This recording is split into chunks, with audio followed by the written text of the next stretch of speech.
Assalamualaikum warahmatullahi wabarakatuh. Ya, untuk mata kuliah Sistem Pelayanan Kesehatan untuk pada hari ini, nanti kita akan bertemu dengan saya ya. Di sini saya Ibu Moni, satu tim dengan Bu Heni ya. Dan di sini saya akan membahas ya, kita nanti hari ini akan membahas tentang konsep kesehatan masyarakat ya. Ya, di sini nanti kita akan bahas apa saja sih kesehatan masyarakat itu, kemudian ruang lingkupnya, kemudian juga perkembangan kesehatan masyarakat dari zaman ke zaman ya, terutama di Indonesia, kemudian juga kita kaitkan dengan kebidaanannya ya, tentang kesehatan masyarakat. Baik, langsung saja mungkin kita bahas ya untuk kesehatan masyarakat sendiri, ya, untuk konsep kesehatan masyarakat.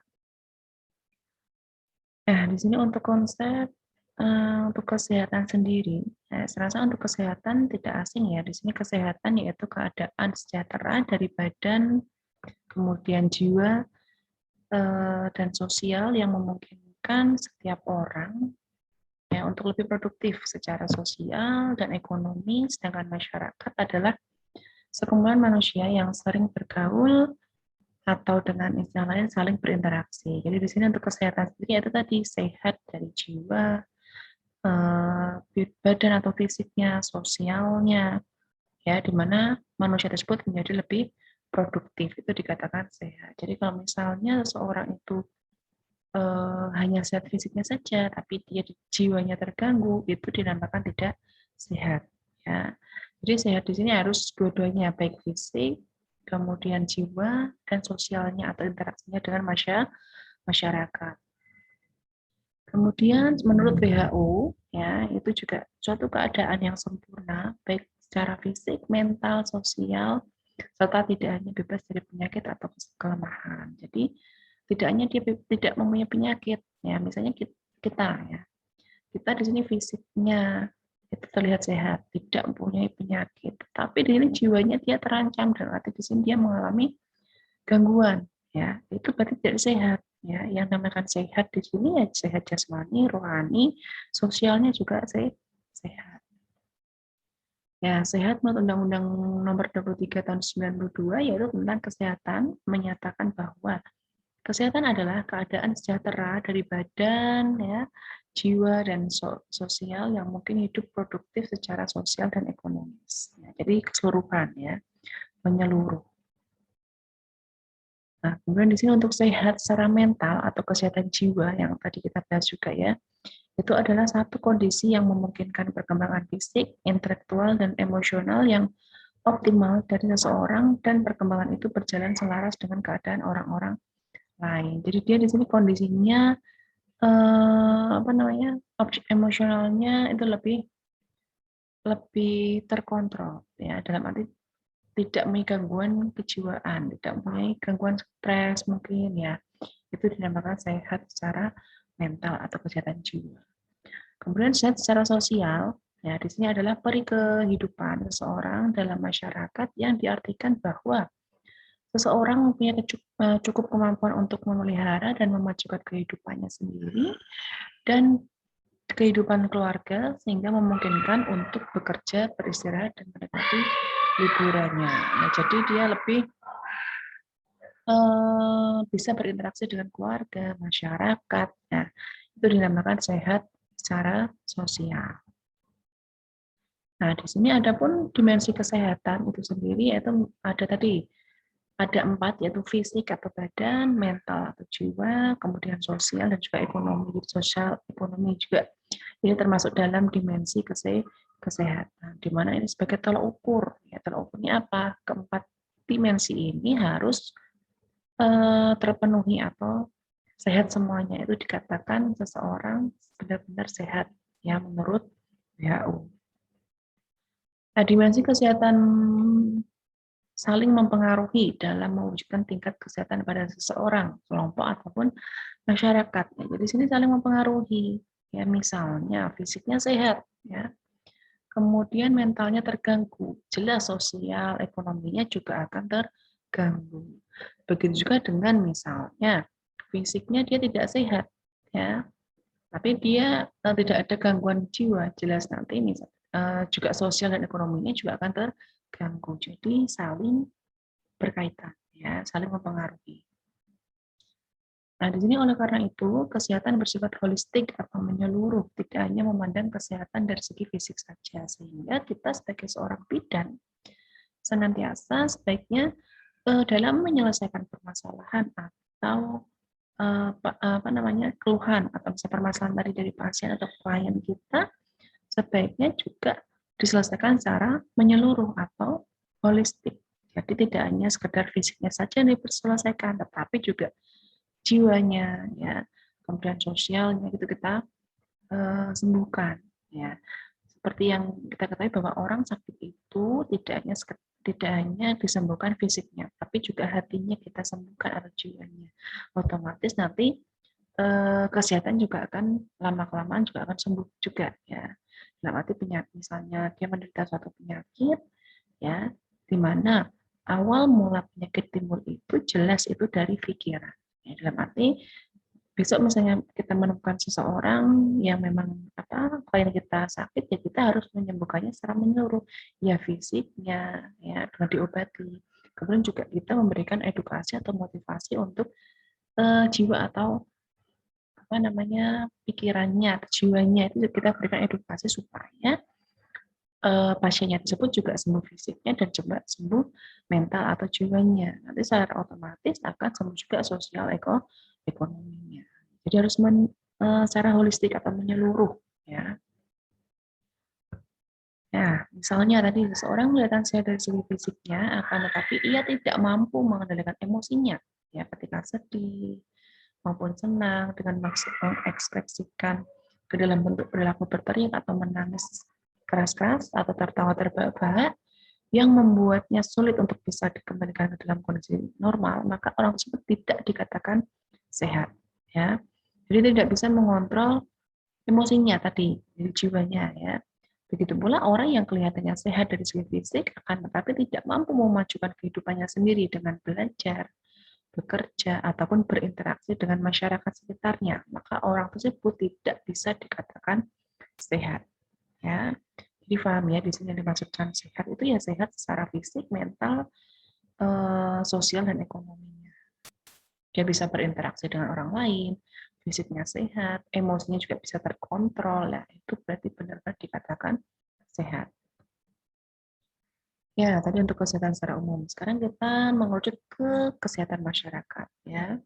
Di sini ilmu kesehatan masyarakat atau public health itu merupakan, menurut Profesor Winslow, itu merupakan ilmu dan seni mencegah penyakit memperpanjang hidup, meningkatkan kesehatan fisik dan mental, dan efisiensi melalui usaha masyarakat yang terorganisir untuk meningkatkan sanitasi lingkungan, kontrol infeksi di masyarakat, kemudian pendidikan individu tentang kebersihan perorangan, pengorganisasian pelayanan medis dan perawatan untuk diagnosa dini, pencegahan penyakit, dan pengembangan aspek sosial yang akan mendukung agar setiap orang di masyarakat mempunyai standar kehidupan yang kuat untuk menjaga kesehatannya. Jadi kesehatan masyarakat di sini itu sangat luas lingkupnya. Dari segi lingkungannya, sanitasi lingkungan, kontrol infeksi masyarakat, ya, kemudian pendidikan individu atau promosi kesehatannya, ya, itu masuk ke dalam kesehatan masyarakat. Jadi sangat luas, ya. Kemudian ada juga yang mengatakan kesehatan masyarakat itu ilmu dan seni memelihara, melindungi, dan meningkatkan kesehatan masyarakat melalui usaha-usaha pengorganisasian masyarakat. Ya, jadi di mana dia di sini promotif tadi ya, memelihara, melindungi, kemudian meningkatkan kesehatan yang ada di masyarakat. Itu menurut Ikatan Dokter Amerika AMA 1948. Kemudian ada juga yang menyebutkan atau ini menyimpulkan bahwa kesehatan masyarakat diartikan sebagai aplikasi dan kegiatan terpadu antara sanitasi dan pengobatan dalam mencegah penyakit yang melanda penduduk atau masyarakat. Jadi di sini untuk si ilmu kesehatan masyarakat, kita nanti lingkupnya penyakit-penyakit yang ada di masyarakat, kemudian kesehatan yang ada di masyarakat ya, yang berkembang. Nah, itu nanti kita akan bahas, terutama kita nanti mengerucutnya di tentang kebidanan ya.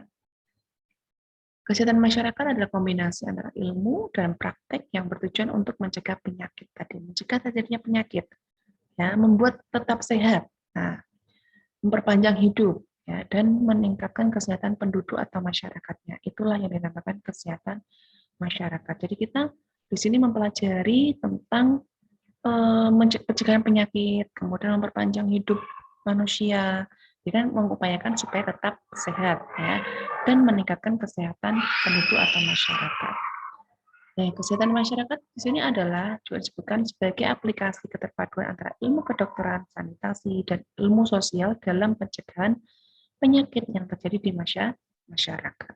Jadi kita di sini kesehatan masyarakat lingkupnya ke area masyarakat, ke umum, ya, dalam arti pencegahan penyakit secara umum, kemudian juga tentang bagaimana kita tetap mengupayakan kesehatan, meningkatkan kesehatan di lingkungan masyarakatnya, itu nanti kita akan mempelajarinya ya tentang kesehatan masyarakat.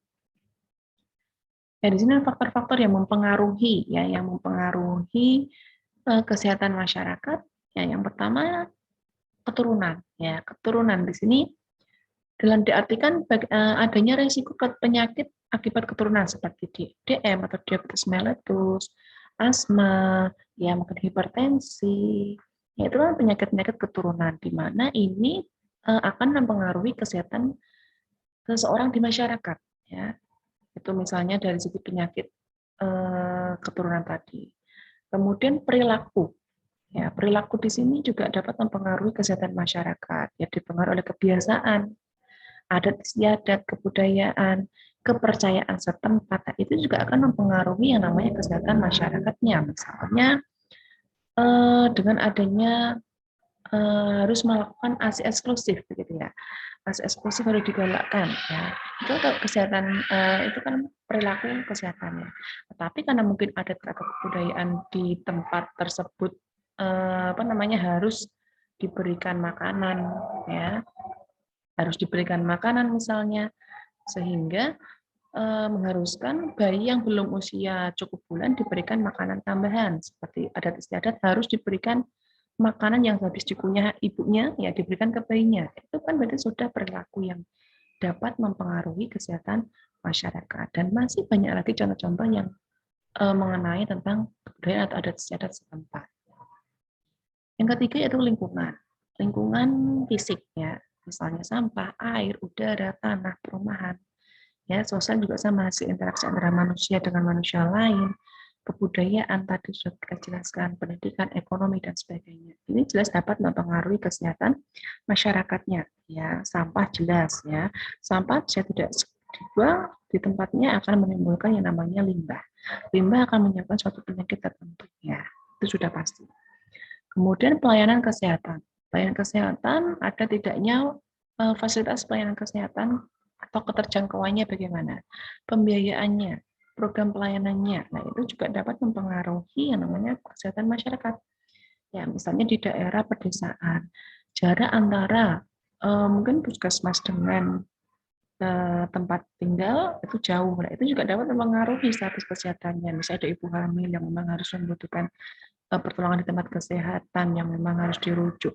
Ya, itu nanti akan dapat menurunkan kesehatan masyarakatnya jika memang keterjangkauannya masih terbatasi, ya, misalnya masih jauh. Ya. Dan di sini untuk tujuan kesehatan masyarakat sendiri, ya yang pertama ya tadi tujuan kesehatan masyarakat dalam bidang promotif, ya promotif mempromosikan atau memelihara kesehatan, meningkatkan kesehatan, ya promotif, kemudian preventif. Preventif itu pencegahan, kuratif pengobatan, dan rehabilitatif itu berarti rehabilitasi atau nama rehabilitasi ya, atau misalnya dia pemulihan gitu ya. Adalah tiap warga masyarakat dapat mencapai derajat kesehatan yang setinggi-tingginya, baik fisik, mental, sosial, serta diharapkan berumur panjang. Itu tujuannya. Jadi dengan adanya kesehatan masyarakat kan lingkupnya dari promotif, preventif, kuratif, sampai ke rehabilitatif. Nah, itu ditujukan supaya tadi memperpanjang usia harapan hidup dari manusia. Ya, di sini kita belajar tentang perkembangan kesehatan masyarakat. Ya, memang perkembangan kesehatan masyarakat itu dari zaman dahulu sudah ada sebenarnya, ada yang namanya menurut Dainur 1995 ya, primitif konsep atau era kesehatan empirik ya, sebelum tahun 1850 dia pemeliharaan kesehatan berdasarkan kepercayaan bahwa penyakit adalah kutukan Tuhan dan pengobatan dengan cara kuno atau tradisional. Itu dulu ya, itu sudah ada penyakit ya, kemudian sudah ada pengobatannya walaupun dengan cara tradisional.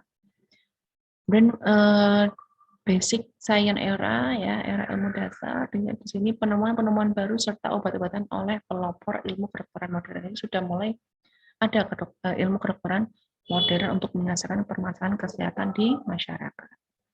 Kemudian ada clinical science era ya, era ilmu klinik, penyempurnaan sistem kuratif namun sasaran masih terbatas pada individu sakit saja.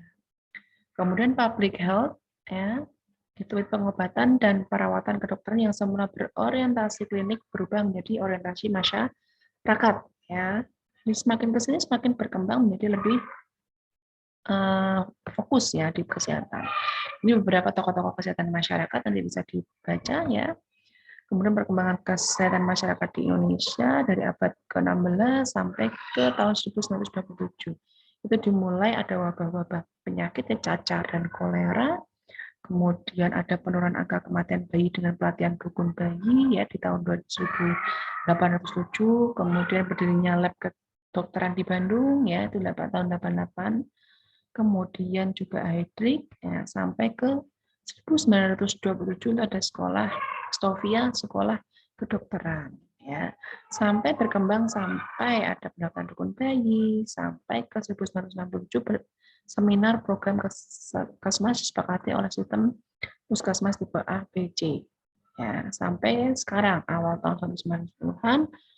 Nah, di sini ada Puskesmas, ya, Kesatuan Organisasi Kesehatan Fungsional yang juga memperdayakan peran serta masyarakat.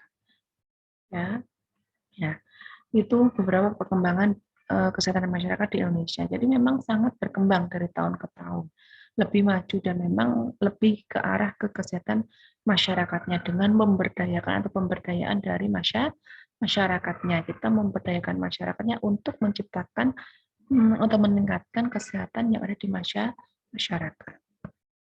Ya, untuk ruang lingkup kesehatan masyarakat sendiri, itu tadi seperti yang kita bahas tadi awal, ada promotif, ya peningkatan kesehatan, ada preventif pencegahan penyakit, dan ada kuratif pengobatan sampai ke rehabilitatif atau pemulihan kesehatan. Jadi ruang lingkup kesehatan masyarakat itu meliputi ini, promotif peningkatan kesehatan misalnya dengan cara edukasi atau penyuluhan atau konseling. Nah, itu kita sudah melakukan peningkatan kesehatan. Preventif pencegahan penyakit juga sama, bisa dilakukan dengan cara tadi edukasi, kemudian promosi, ya penyuluhan. Nah, kemudian kuratif jika memang dia sudah mengalami suatu penyakit tertentu, kita langsung diberikan pengobatan, ya pengobatan karena sudah ada pengobatan yang memang dapat menyembuhkan suatu penyakit tertentu. Kemudian rehabilitatif atau pemulihan. Ya, pemulihan berarti kita terus memotivasi sehingga mungkin yang masyarakatnya atau penduduknya sakit bisa termotivasi untuk lebih semuanya pemulihan jiwanya, ya fisiknya sehingga akan lebih sehat. Itu ruang lingkup kesehatan masyarakat. Kemudian sasaran kesehatan masyarakatnya jelas ada individu atau individual ya, pribadi. Kemudian keluarga, ya. Kemudian kelompok khusus di sini misalnya kelompok balita, kelompok lansia, atau misalnya kelompok penyakit DM misalnya itu kelompok khusus. Atau misalnya kelompok dan keempat itu kelompok di sini berarti masyarakat secara umum. Itu sasaran dari kesehatan masyarakat yang memang bisa kita lakukan, kita upayakan supaya lebih sehat. Bisa individu, keluarga, kelompok khusus tadi misalnya lansia, kemudian balita, atau misalnya dengan penyakit dengan DM, nah itu bisa kelompok khusus. Kemudian kelompok yang secara umum. Kemudian untuk kesehatan masyarakat dalam kebidanan, ya karena kita lingkupnya kebidanan, kita langsung menuju ke kesehatan masyarakat dalam kebidanan, di mana kita sebagai bidan juga mesti akan berkoordinasi, akan berinteraksi banyak sekali dengan masyarakat, dan kita mau nggak mau juga tetap harus meningkatkan kesehatan masyarakat. Ya, di sini yang dimaksudkan yaitu pelayanan kebidanan berbasis masyarakat itu identik dengan pelayanan kebidanan komunitas. Berarti kita nanti berbaur dengan masyarakat. Ya, jadi jelas kita di komunitas di sini kita akan meningkatkan, akan mencegah, kita akan memberikan pengobatan, akan mengupayakan meningkatkan kesehatan di masyarakatnya. Ya, karena kita di komunitas. Yang pengertiannya yaitu tadi seluruh tugas yang menjadi tanggung jawab praktik profesi bidan dalam sistem pelayanan kesehatan yang bertujuan meningkatkan kesehatan ibu dan anak dalam rangka mewujudkan kesehatan keluarga dan masyarakat. Jadi di sini kita untuk meningkatkan kesehatan ibu dan anak dalam rangka mewujudkan kesehatan keluarganya, masyarakatnya. Nah, itulah kesehatan masyarakat dalam pidana. Ya.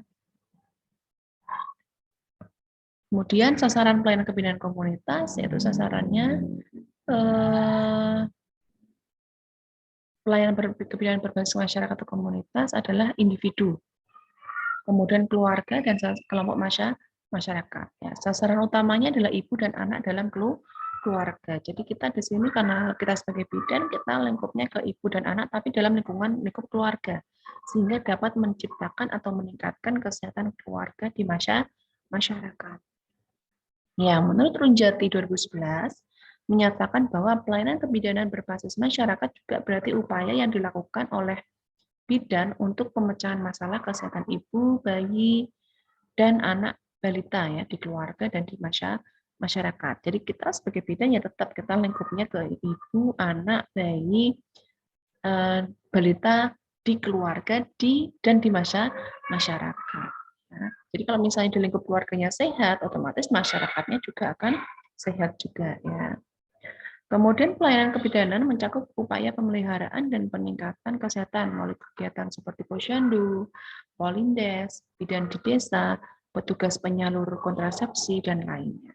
Ya, inilah kita bidan dalam meningkatkan kesehatan masyarakatnya di lingkungan masyarakat, kita bisa melalui posyandu tadi. Program posyandu, polindes, ya mungkin bidan di desa. Bidan desa itu lebih harus mengupayakan meningkatkan kesehatan di wilayah kerjanya tadi, wilayah desanya tadi. Sehingga mau nggak mau dia harus terjun untuk memecahkan permasalahan-permasalahan yang memang misalnya ada permasalahan kesehatan ibu, bayi, anak, balita di keluarga dan di masyarakat, dan untuk mempertahankan kesehatan juga di masyarakat. Tujuan pelayanan kebidanan berbasis masyarakat, tujuan umumnya mampu meningkatkan kesejahteraan masyarakat, yang tujuan khususnya meningkatkan kesehatan perempuan atau ibu, bayi, dan balita di wilayah kerjanya. Kemudian peran bidan dalam kesehatan masyarakat, yaitu jelas di sini kita bidan sangat berperan sekali dalam meningkatkan atau mewujudkan kesehatan masyarakat. Ya, kenapa? Kita bidan di sini kan sebagai tokoh masyarakat ya di lingkungan ya di masyarakat, kita sebagai tokoh masyarakat Toma, di mana Toma di sini itu kita yang sebagai role model atau sebagai teladan ya, sehingga kita sangat berperan sekali dalam kesehatan masyarakat. Pertama satu, peran bidan di masyarakat itu ya sebagai tokoh masyarakat tadi, kemudian sebagai contoh teladan, sehingga kita harus bisa memberikan contoh yang baik ya, yang bagus, yang baik ya, sehingga kita nanti bisa mengedukasi masyarakat dari contoh-contoh yang kita berikan di masyarakat. Kemudian peran bidan pencegahan penyakit. Ya, pencegahan penyakit misalnya kita bisa memberikan contoh ke masyarakatnya, misalnya dengan cara misalnya membuang sampah di tempatnya supaya tidak ada penyakit DBD, misalnya kaleng harus dikubur. Nah, itu kita memberikan contoh seperti itu. Kemudian misalnya dengan penyakit-penyakit yang lainnya, misalnya hipertensi dan sebagainya, kita harus memberikan perilaku pola hidup sehat. Begitu juga dengan lingkungan di rumahnya. Jadi itu sebagai salah satu peran bidan dalam mencegah penyakit. Bisa juga dengan menggunakan cara penyuluhan, ya penyuluhan di masyarakat, misalnya di desa, ya itu untuk pencegahan penyakit tertentu itu bisa sekali kita sebagai bidan untuk memberikan penyuluhan tersebut supaya apa tadi tidak terjadi penyakit tertentu. Nah, seperti sekarang ini ya, ini kan wabah corona, itu bisa untuk pencegahannya misalnya diterapkan dengan menggunakan masker, dengan melakukan vaksinasi. Ya, kita sebagai bidan harus bisa mengupayakannya sehingga kesehatan masyarakatnya juga akan tetap terjaga, ya, tidak menurun, tetap meningkatkan kesehatan masyarakat. Nah, kemudian peran bidan dalam pelayanan kesehatan. Jadi kita di pelayanan kesehatan jelas kita harus memberikan pelayanan kesehatan kepada masyarakat. Apapun itu kasusnya, permasalahannya, kita harus bisa menyelesaikan dalam arti di sini kalau memang bukan kalau masih wewenangnya ya kita selesaikan. Tapi kalau memang bukan wewenang kita sebagai bidan dalam pelayanan kesehatan, ya itu ya kita harus kolaborasi atau misalnya mau tidak mau kita harus tidak boleh menanganinya supaya tidak menyalahi aturan yang ada, ya kode etik atau misalnya peraturan yang memang ada di bidang, ya. Kemudian peran bidan dalam ANC atau antenatal care, intranatal care, postnatal care, ya bayi baru lahir, kemudian KB dan gastro.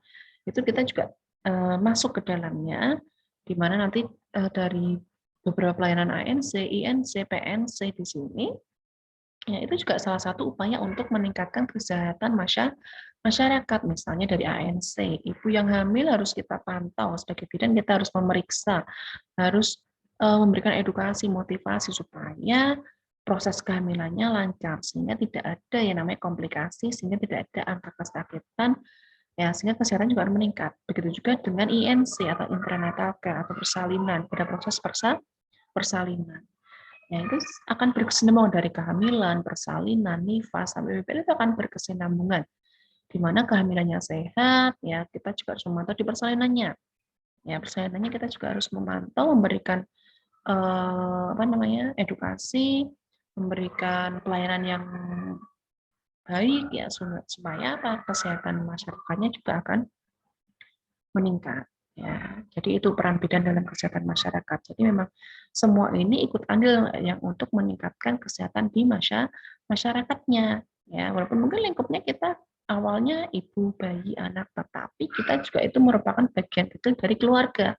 Nah, di mana keluarga itu lingkup kecil dari masyarakat, sehingga ya memang kita harus mewujudkan kesehatan tersebut dari lingkup individu, kemudian keluarga, kemudian baru masyarakat akan tercipta, yaitu yang namanya kesehatan. Nah, di sini untuk bidan di masyarakat adalah sesuai dengan peran dan fungsinya sebagai pelaksana, mempunyai kategori tadi, ya, sesuai dengan peran mandiri. Mandiri, ya, bidan tersebut melakukan manajemen kebidanan pada setiap asuhan kebidanan yang dimulai dari pengkajian status kesehatannya, baik individu maupun masyarakat, sampai ke diagnosis, sampai ke pencatatan dan pelaporan. Ada juga yang memberi layanan dasar pada remaja, ya. Jadi kita mengkaji status kesehatan dan kebutuhan remaja dan wanita pranikah, ya. Sekarang bidan itu kan juga lingkupnya ke pranikah, ya, baik individu maupun di masyarakat, sampai ke kita melakukan pencatatan dan pelaporan sama. Kemudian memberikan asuhan kebidanan pada klien selama kehamilan tadi, ya, ANC. Di kehamilan apa? Kehamilan normal, ya, sesuai dengan wewenang bidan yang saya sampaikan tadi, ya. Itu mengkaji status kesehatan pada saat hamil sampai ke pencatatan dan pelaporan. Kemudian memberikan asuhan kebidanan pada masa persalinan dengan melibatkan keluarga. Mulai dari mengkaji status atau kebutuhan ibu bersalin di individu dan di masyarakat, ya, sampai ke pencatatan dan pelaporan.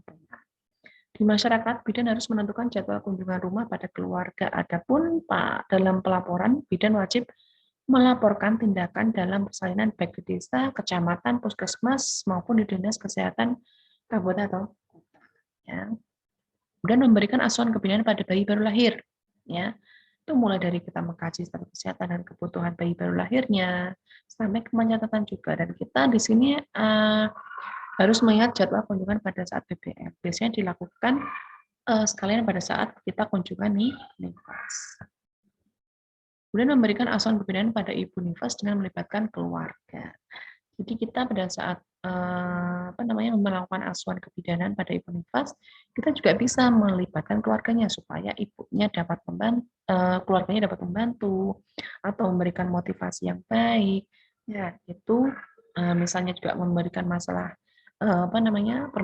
informasi tentang masalah gizi, sehingga keluarganya juga akan paham, sehingga akan mendukung dan memotivasi ibunya untuk menjaga gizi ibu nifas supaya pemulihannya juga cepat, produksi ASINnya juga lancar.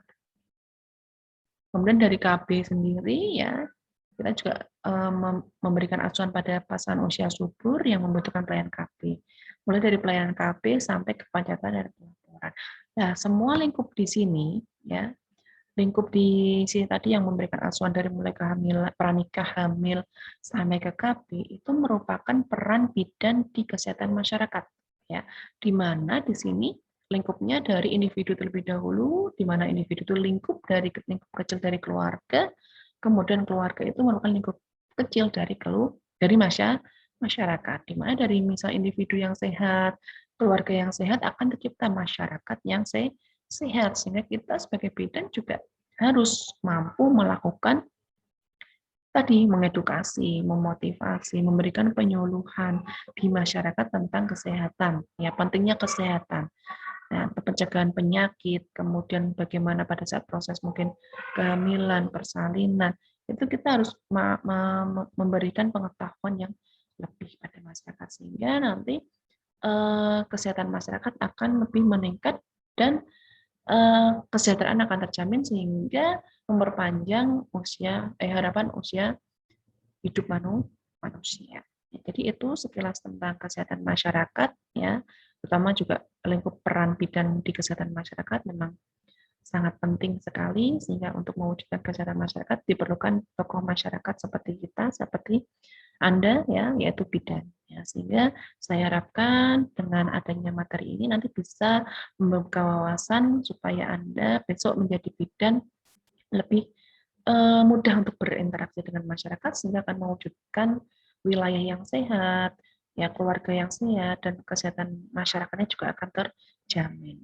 Mungkin itu dari saya. Setelah ini bisa langsung diskusi di WA Group ya. Silakan jika memang ada yang mau ditanyakan bisa langsung didiskusikan di WA Group. Terima kasih atas perhatiannya. Saya akhiri. Wassalamualaikum warahmatullahi wabarakatuh.